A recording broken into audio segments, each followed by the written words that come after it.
رمضان المبارک کا مہینہ ہے۔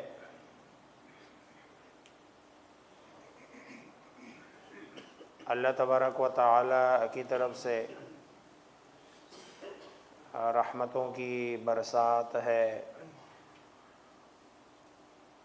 رحمتیں برس رہی ہے، برکات انوارات کا نزول ہو رہا ہے۔ بس ہمیں اپنے اپنے برتن سیدھا رکھنے کی ضرورت ہے، کیونکہ اگر اوپر سے کوئی چیز آ رہی ہو اور برتن الٹا رکھا ہوا ہو تو اوپر سے آنے والی چیز کا برتن رکھنے والے کو کوئی فائدہ نہیں ہوتا۔ اوپر کے انوارات، اوپر کے برکات، ثمرات، تجلیات وہ بندہ سمیٹے گا کہ جس نے اپنا برتن سیدھا رکھ دیا۔ برتن سیدھا کیسے ہوگا اور برتن سیدھا رکھنے کا مطلب کیا ہے؟ ہمیں 11 مہینوں کے مقابلے میں رمضان کے مہینے کے اندر اپنے معمولات میں تبدیلی لانی چاہیے کہ ہمارے معمولات میں تبدیلی آئے، لیکن نہ تبدیلی اس طرح نہیں کہ 11 مہینے میں ہم 6 گھنٹے 7 گھنٹے، بہت زیادہ تو 8 گھنٹے سونے کا موقع ملتا ہے، رمضان میں 18 گھنٹے سونے کا موقع مل جاتا ہے۔ اس طرح کی تبدیلی نہیں، یہ منفی تبدیلی ہے۔ یہ برتن الٹا بھی کیا اور اوپر کوئی چیز بھی رکھ دی تاکہ اس کے پچھلی سائڈ میں بھی کوئی قطرہ نہ لگے۔ معمولات میں تبدیلی لانی ہے، دینی اعتبار سے اپنے معمولات کو 11 مہینوں کے مقابلے میں بہتر بنانا ہے۔ نماز کا اگر 11 مہینوں میں اہتمام نہیں تھا تو رمضان میں 5 وقتہ نماز کا اہتمام ہو۔ اگر 11 مہینوں میں نماز کا اہتمام تو تھا لیکن باجماعت کا اہتمام نہیں تھا تو باجماعت نماز پڑھنے کا اہتمام کیا جائے، اس میں بہتری لائی جائے۔ اگر فرائض کا اہتمام تھا لیکن سنتوں میں کمزوری تھی، یہاں سنتوں کی کمزوری دور کی جائے۔ اگر سنتیں بھی ادا کرتا تھا لیکن نوافل کا کوئی زیادہ خاطر خواہ اور اہتمام نہیں ہوتا تھا تو اس مہینے میں پھر نوافل کا بھی اہتمام کرے۔ یعنی دینی اعتبار سے انسان کے اعمال میں مثبت تبدیلی نظر آنی چاہیے، تب جا کے بندہ رمضان کے برکات سے، انوارات سے مستفید ہوگا۔ لیکن اگر جیسے ہماری روٹین ہے، ہماری تو رمضان کے مہینے میں روٹین ایسی بگڑ جاتی ہے کہ پھر اس کو سیٹ کرنے میں اور اس کو معمول پہ لانے میں ہمیں پورا شوال گزر جاتا ہے۔ پورے شوال میں ہمارے وہ نیند کی روٹین سیٹ نہیں ہو رہی ہوتی ہے، وہ سارا شوال بھی بندہ، حالانکہ 11 مہینے بندہ ایک ٹائم ہے صبح اٹھنے کا، اس پہ اٹھ جاتا ہے، پھر سارا دن کام کرتا ہے، پھر شام کو واپس آتا ہے، پھر اپنے بچوں کے ساتھ گویا ایک روٹین سیٹ کی ہوتی ہے۔ لیکن رمضان میں ہماری نیند کی روٹین اتنی خراب ہو جاتی ہے کہ پھر اگلا مہینہ اس کو سیٹ کرتے کرتے، کیونکہ رمضان میں تو چلو کہیں سے کام کرنے کی ریلیکسیشن مل جاتی ہے، پھر رمضان کے بعد تو رمضان تو ہمارے لیے ایک گویا پیکج ہے دنیاوی اعتبار سے۔ حالانکہ حقیقت میں یہ دنیاوی اعتبار سے پیکج نہیں ہے، یہ آخرت کے اعتبار سے اللہ کی طرف سے پیکج ہے۔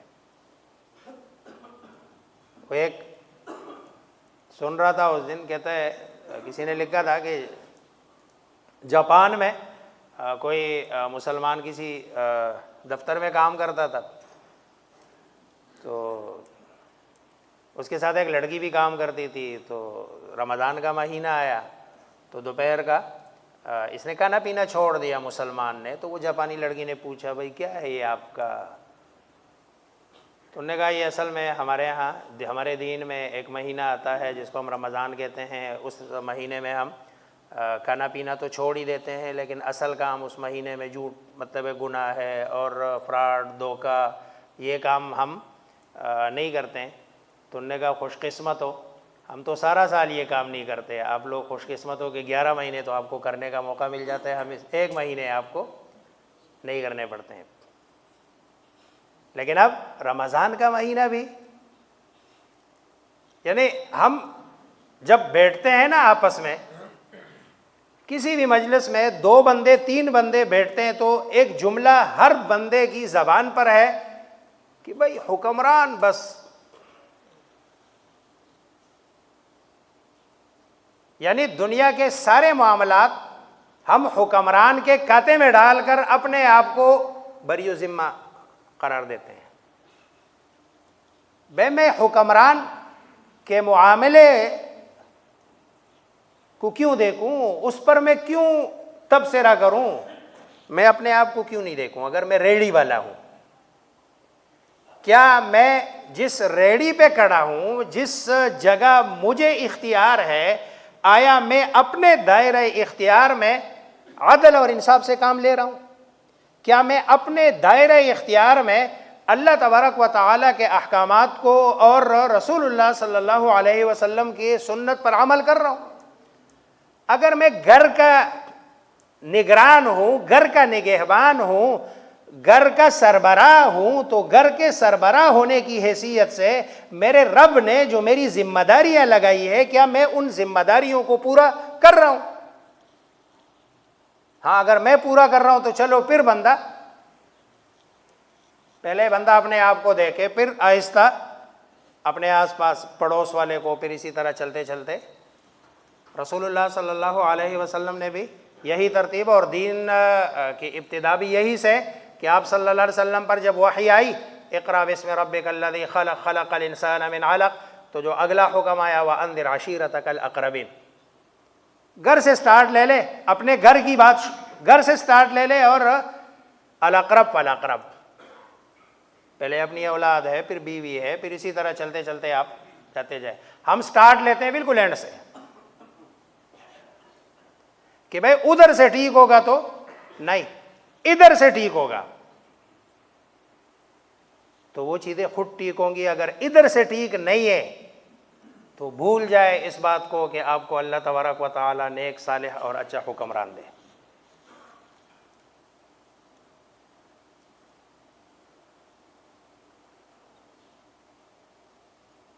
تمہارے جو اعمال ہے، رسول اللہ صلی اللہ علیہ وسلم کا فرمان کہ تمہارے جو اعمال ہے وہی تمہارا حکمران ہے۔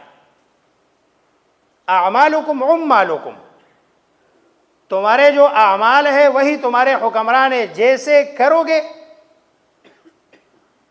وہی تمہارے ساتھ معاملہ کیا جائے گا۔ اس لیے رمضان کے مہینے میں اپنے معمولات کو تبدیل کرنے کی ضرورت ہے، چاہے وہ معمولات عبادات کے اعتبار سے ہو، عبادات میں ترقی ہونی چاہیے۔ اگر رمضان سے ہٹ کر کوئی بندہ تہجد کی نماز نہیں پڑھتا تھا تو رمضان میں تہجد پڑھنے کا اہتمام کرے۔ جاگا ہوتا ہے، اتنی زیادہ ایفرٹ بھی نہیں کرنی پڑتی، بس صرف وضو بھی کیا ہوتا ہے، مصلی بچھانے کی دیر ہوتی ہے، 2 رکعت 4 رکعت اہتمام کر لے، اضافی تراویح کا اہتمام کرے، تراویح پڑھے۔ رسول اللہ صلی اللہ علیہ وسلم کا فرمان کہ من صام رمضان ایمانا و احتسابا غفر له ما تقدم من ذنبه، جو بندہ روزہ رکھے رمضان کے مہینے میں اللہ تبارک و تعالی اس کے پچھلے گناہ معاف کرتا ہے۔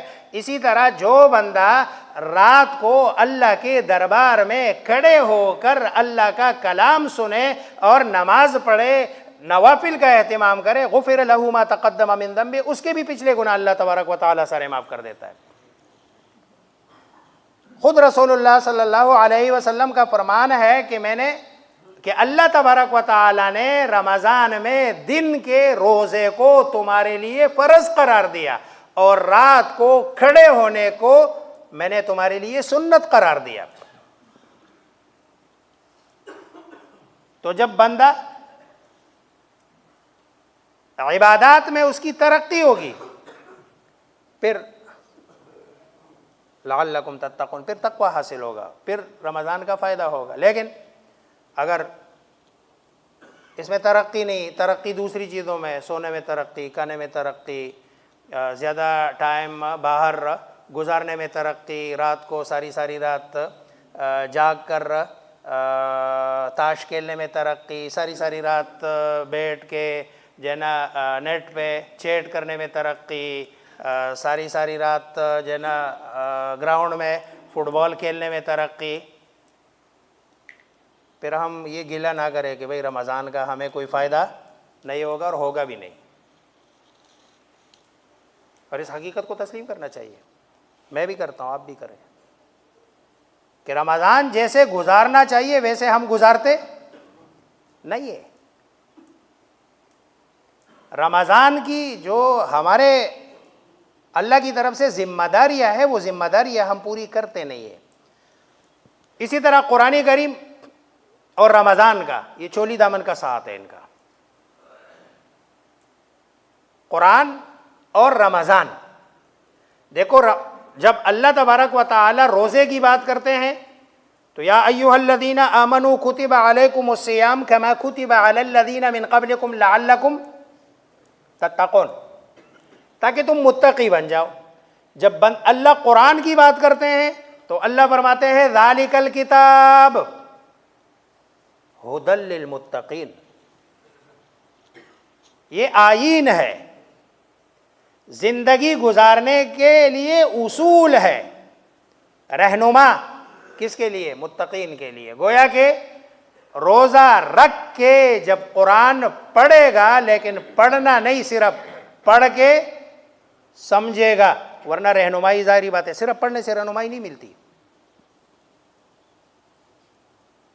صرف پڑھنے سے رہنمائی نہیں ملتی۔ آپ کو اگر کسی ایسے ملک جانا ہوا جہاں کی زبان آپ کو نہیں آتی اور وہاں جو ہے نا روڈ میں ٹریفک کے جو ہے نا سائن اور وہاں لکھائی ہوئی ہے، آپ گاڑی چلا رہے ہیں اور آپ کو پڑھنا نہیں آتا، یا اگر پڑھنا آتا ہے پھر اس کا سمجھنا نہیں آتا ہے، تو آپ گاڑی نہیں چلا سکیں گے، چالان بھی ہو جائے گا اور گاڑی بھی سائیڈ میں کھڑی کر کے جیل میں بھی بند کر دیا جائے گا کہ بھئی یہ کیا کر رہے ہیں، آپ تو خطرہ بن رہے ہیں۔ قرآن آئین ہے ہمارے لیے، اللہ تبارک و تعالی کی طرف سے ایک خط ہے، لیٹر ہے، میسج ہے۔ یہ نماز پڑھتے ہوئے نا بسا اوقات جیسے نماز ختم ہوتی ہے، موبائل جیب سے نکال کے نا واٹس ایپ چیک کر رہے ہوتے کہ کسی کا میسج تو نہیں آیا۔ دنیاوی میسج کی ہمیں اتنی فکر ہوتی ہے کہ ساری نماز میں بھی یہ بات ڈسٹرب کرتی ہے کہ بھائی کسی کا میسج تو نہیں آیا، جیسے سلام پھرتے پھرتے ساتھ ہی نکال کے اس کو کھول کے دیکھتے ہیں۔ اللہ تبارک و تعالی نے 1400 سال پہلے ہمیں ایک پورا میسج بھیج دیا، اور اس میسج کو پڑھانے والے اور اس میسج کو سمجھانے والے سرکار دو عالم محمد مصطفیٰ صلی اللہ علیہ وسلم نبی بھی ساتھ بھیجے۔ لیکن ہے کوئی مسلمان جو اس میسج کو پڑھ کے سمجھ کر اس پر عمل کرنے کی کوشش کرے؟ 95% مسلمانوں کو تو صحیح قرآن پڑھنا نہیں آتا، صحیح معنوں میں قرآن پڑھنا نہیں آتا، اکثر و بیشتر غلط پڑھتے ہیں، قل کو کھل پڑھتے ہیں۔ اب آپ کو پتہ ہے قل اور کھل میں یعنی زمین و آسمان کا فرق ہے۔ قل کا معنی ہے کہیے اور کھل کا معنی ہے کھائیے، نہیں پڑھتے۔ وانحر کو ون ہر پڑھتے ہیں، زمین و آسمان کا فرق ہے۔ ون ہر کے معنی ہے قربانی کیجئے، ون ہر کا معنی ہوتا ہے نہر کو دیے۔ نہیں پڑھتے ہیں، قرآن پڑھنا نہیں آتا۔ میں اگر قسم اٹھاؤں، یہ 95% پہ تو حانس نہیں ہوں گا، صحیح معنوں میں پڑھنا نہیں آتا۔